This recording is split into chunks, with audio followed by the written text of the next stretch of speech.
Hello everyone, how are you? This is Dr. Chavikar. Welcome to my channel Krishna Institute of Law. आज हम इस video lecture में study करेंगे कि demand को कौन कौन से फैक्टर अफेक्ट करते हैं और लॉ ऑफ डिमांड के एक्सेप्शन कौन कौन से हैं। ये बहुत इम्पॉर्टेंट टॉपिक है। ये आपके एलएलबी, बीए एलएलबी और बीकॉम एलएलबी 11th-12th में भी ये पढ़ाया जाता है। तो ये बहुत इम्पॉर्टेंट टॉपिक है। पार्ट 1 में मैंने आपको बताया था लॉ ऑफ डिमांड किसे कहते हैं और उसकी एग्जेम्पशन क्या क्या है। आज मैं बता रही हूँ लॉ ऑफ डिमांड के एक्सेप्शन क्या क्या है और डिमांड को कौन कौन से फैक्टर अफेक्ट करते हैं। देखिए, सबसे पहले हम देखते हैं डिमांड को कौन कौन से फैक्टर अफेक्ट करते हैं। सबसे पहला है यूटिलिटी ऑफ गुड्स। अगर हम प्राइस को छोड़ दिए थे, क्योंकि लॉ ऑफ डिमांड तो कहता है कि प्राइस से क्वांटिटी जो है चेंज होती है, कि प्राइस ज़्यादा है तो क्वांटिटी डिमांडेड कम होती है और अगर प्राइस कम है तो हमारी डिमांड ज़्यादा होती है। ये तो फैक्टर मैंने आपको लॉ ऑफ डिमांड में बता ही दिया। इसके अलावा भी बहुत सारे फैक्टर होते हैं जिससे हमारी डिमांड अफेक्ट होती है। डिमांड अफेक्ट का क्या मतलब है कि डिमांड कब ज़्यादा हो सकती है और कब कम हो सकती है, किस किस फैक्टर की वजह से। देखिए, सबसे पहला है यूटिलिटी ऑफ द गुड्स। अगर किसी चीज़ में बहुत ज़्यादा यूटिलिटी है और उसकी मल्टीपल यूटिलिटी है तो उन चीज़ों की डिमांड बढ़ जाती है। जैसे आप देखिए, इलेक्ट्रिसिटी है। अब इलेक्ट्रिसिटी से आप घर में लाइट्स भी चला सकते हैं, कूलर भी चला सकते हैं, फ्रिज भी चलाते हैं, एसी भी चलाते हैं, प्रेस भी करते हैं। तो इसका मतलब एक चीज़ है इलेक्ट्रिसिटी और उसकी मल्टीपल यूटिलिटी है।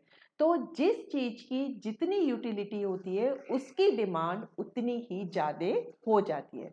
तो यूटिलिटी का किसी भी कमोडिटी की डिमांड पर बहुत ज़्यादा फर्क पड़ता है। सेकंड है इनकम लेवल। देखिए, अगर किसी पर्सन की, किसी कंज्यूमर की इनकम ज़्यादा है तो वो ज़्यादा खर्च करेगा, तो इसलिए उसकी डिमांड ज़्यादा होगी। लेकिन अगर हम किसी भिखारी का एग्जाम्पल लेते हैं तो बेचारे भिखारी पे तो बहुत कम पैसे होते हैं, तो वो तो बहुत कम चीज़ें खरीदेगा। तो इससे हमें क्या पता चलता है कि इनकम लेवल जो है डिमांड को बहुत ज़्यादा इफेक्ट करती है। इसीलिए कहते हैं कि किसी भी कंट्री की पर कैपिटा इनकम, कि एक व्यक्ति की आय जो है ज़्यादा होनी चाहिए। अगर ज़्यादा है तभी वो अपनी ज़रूरतों को पूरा कर पाएगा, उन चीज़ों की डिमांड कर पाएगा। तो इनकम लेवल का डिमांड पे बहुत ज़्यादा फर्क पड़ता है। अगर आपकी इनकम ज़्यादा है तो आप ज़्यादा चीज़ की डिमांड करते हैं, अगर आपकी इनकम कम है तो आप कम चीज़ों की डिमांड करते हैं। नेक्स्ट है आपका डिस्ट्रीब्यूशन ऑफ वेल्थ। देखिए, डिस्ट्रीब्यूशन ऑफ वेल्थ में क्या होता है कि वेल्थ का इक्वल डिस्ट्रीब्यूशन है या अनइक्वल डिस्ट्रीब्यूशन है। ज़्यादातर आपने सुना होगा, कहा जाता है कि हमारी कंट्री की 70% जो पॉपुलेशन है वो पॉवर्टी लाइन में रहती है और 30% जो है हमारे रिच पर्सन की कैटेगरी में आते हैं। तो इससे क्या पता चलता है, जो वेल्थ है उसका डिस्ट्रीब्यूशन बहुत अनइक्वल है। अमीर और अमीर होते जा रहे हैं और गरीब और गरीब होते जा रहे हैं। तो ये जो डिस्ट्रीब्यूशन ऑफ वेल्थ है उसका डिमांड पे बहुत फर्क पड़ता है। तो जो बहुत अमीर है, तो जो हमारी लग्जूरियस चीज़ है जैसे कार हो गई, स्कूटर हो गए, एसी हो गए, नई नई स्मार्टफोन हो गए, इनकी डिमांड ज़्यादा बढ़ रही है क्योंकि इन चीज़ों को वही लोग अफोर्ड कर सकते हैं जो 30% की कैटेगरी में आ रहे हैं। अब 70% जो हमारी पॉपुलेशन है उनके पास इनकम के लेवल या इनकम कम है, तो वो बेचारे जो बेसिक नेसेसिटी हैं जैसे ग्रॉसरी हो गई, दाल चावल, पहनने के कपड़े हो गए, बच्चों की फीस हो गई, उन पे उनका खर्चा ज़्यादा होता है। तो डिस्ट्रीब्यूशन ऑफ वेल्थ का भी डिमांड पर बहुत ज़्यादा फर्क पड़ता है। अगर कंट्री में ज़्यादा अमीर हैं तो लग्जूरियस चीज़ पे ज़्यादा डिमांड बढ़ती है, अगर कंट्रीज में जो है पुअर ज़्यादा है तो बेसिक नेसेसरी चीज़ों की डिमांड ज़्यादा होती है। नेक्स्ट है प्राइस ऑफ द गुड्स। ये मैंने आपको लॉ ऑफ डिमांड में भी बताया था। अगर किसी चीज़ का प्राइस बढ़ता है तो उसकी डिमांड कम होती है क्योंकि बढ़ी हुई प्राइस पे हम उसे खरीदना नहीं चाहते। लेकिन अगर किसी गुड्स का प्राइस सस्ता होता है तो फिर हम उसकी डिमांड बढ़ जाती है क्योंकि हम उस चीज़ को ज़्यादा खरीदना चाहते हैं। नेक्स्ट है प्राइस ऑफ रिलेटेड गुड्स। मैंने आपको बताया था अपने पिछले वीडियो लेक्चर में कि रिलेटेड गुड्स दो तरह की होती हैं, एक कॉम्प्लीमेंट्री होती हैं और दूसरी होती हैं सब्स्टिट्यूट। सब्स्टिट्यूट का मतलब होता है कि एक चीज़ की जगह पे हम दूसरी चीज़ यूज़ कर सकते हैं। जैसे टी की जगह कॉफ़ी यूज़ कर सकते हैं, कोल्ड ड्रिंक की जगह हम लस्सी यूज़ कर सकते हैं। तो दीज आर रिलेटेड गुड्स। तो अगर चाय आपकी जो है महंगी हो गई है और कॉफ़ी सस्ती है तो कॉफ़ी की डिमांड एकदम बढ़ जाएगी। उसी तरह से कोल्ड ड्रिंक सस्ती हो गई है और लस्सी महंगी हो गई है, तब हम लस्सी ना पी के हम कोल्ड ड्रिंक ज़्यादा पिएंगे क्योंकि वो हम ज़्यादा खरीद सकते हैं, तो इसलिए कोल्ड ड्रिंक की डिमांड बढ़ जाती है। तो जो सब्स्टिट्यूट गुड्स है, अगर एक सब्स्टिट्यूट का प्राइस बढ़ता है और दूसरी का नहीं बढ़ता है तो दूसरी सब्स्टिट्यूट की डिमांड जो है आपकी बढ़ जाती है। इसी तरह से रिलेटेड गुड्स में एक और टाइप की गुड्स होती है कॉम्प्लीमेंट्री। अब कॉम्प्लीमेंट्री क्या होती है कि एक चीज़ के साथ हमें दूसरी चीज़ की ज़रूरत पड़ती है। जैसे अगर हमने इंक पेन खरीदा तो हमें पेन के साथ साथ इंक की भी ज़रूरत पड़ेगी। तो अगर पेन का प्राइस बढ़ता है तो इंक का प्राइस भी बढ़ेगा। सेम वे कार खरीदेंगे तो उसके साथ साथ हमें पेट्रोल भी खरीदना ही पड़ेगा। तो अगर कार के प्राइस हाइक होते हैं तो पेट्रोल के प्राइस भी बढ़ने लगते हैं। तो इस तरीके से रिलेटेड गुड्स के प्राइस का भी डिमांड पे फर्क होता है। नेक्स्ट है आपका टेस्ट एंड फैशन। देखिए, कंज्यूमर का जिस तरह का टेस्ट होता है या कंट्री में जिस तरह का फैशन होता है, उन चीज़ों की डिमांड बढ़ने लगती है। आप देखिए फैशन कितना चेंज हो रहा है। गर्ल्स का फैशन देखें तो जब अनारकली सूट आए थे तो सारे लोग अनारकली ही सूट खरीद रहे थे, तो अनारकली सूट की डिमांड बढ़ गई थी। आजकल प्लाजो बहुत चल रहे हैं तो प्लाजो की डिमांड बहुत बढ़ रही है। आजकल गोल्ड से ज़्यादा लोग डायमंड को ज़्यादा प्रेफर करते हैं क्योंकि उन्हें लगता है कि डायमंड पहनना फैशन सिंबल हो गया है, तो वो डायमंड की डिमांड ज़्यादा करने लगे हैं।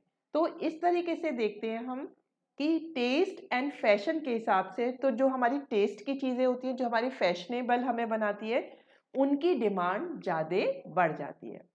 नेक्स्ट है आपका पॉपुलेशन। ये आपको पता ही है, अगर पॉपुलेशन बढ़ती है तो चीज़ों की डिमांड बढ़ जाएगी, अगर पॉपुलेशन कम होती है तो चीज़ों की डिमांड भी कम हो जाती है। तो ये सारे फैक्टर थे जो कि डिमांड को इफेक्ट करते हैं। Means utility of goods, income, distribution of wealth, price of goods, price of related goods, taste and fashion और पॉपुलेशन की वजह से डिमांड हमारी कम या ज़्यादा हो जाती है। तो ये बिल्कुल क्लियर हो गया कि कौन कौन से फैक्टर होते हैं जो डिमांड को अफेक्ट करते हैं। अब हमारा आता है exception to the law of demand. देखिए, एक्सेप्शन किसे कहते हैं? एक्सेप्शन का मतलब होता है जब लॉ ऑफ डिमांड आपका नहीं चलता। तो लॉ ऑफ डिमांड किसे कहते हैं?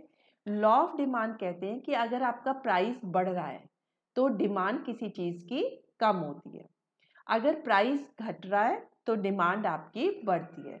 तो प्राइस और किसी कमोडिटी के डिमांड में इनवर्स रिलेशनशिप होती है, विपरीत संबंध होता है। एक चीज़ हाई जाती है तो दूसरी डाउन जाती है, दूसरी चीज़ डाउन जाती है तो पहली चीज़ अप जाती है। तो ये तो होता है आपका लॉ ऑफ डिमांड। लेकिन अगर हमने इसके आगे लगा दिया exception to the law of demand, तो एक्सेप्शन का ये मतलब है कि कहाँ पे लॉ ऑफ डिमांड वर्क नहीं करता है। इट मीन्स कि प्राइस तो हाई जा रहा है लेकिन तो भी डिमांड कम होने के बजाय बढ़ ही रही है, या प्राइस आपका कम जा रहा है तो डिमांड क्या होनी चाहिए? हाई होनी चाहिए, लेकिन तो भी जो है आपकी डिमांड कम ही हो रही है। तो इसे कहते हैं एक्सेप्शन। तो वो कौन कौन से हैं? देखिए, पहला है expected rise in future price. अगर हमें लगता है फ्यूचर में किसी चीज़ के प्राइस बढ़ने वाले हैं तो आज की डेट पे अगर हम चीज़ों को क्या खरीदना शुरू कर देते हैं तो आज की डेट पे कोई प्राइस में चेंज नहीं है लेकिन आपकी क्वांटिटी में चेंज हो जाता है।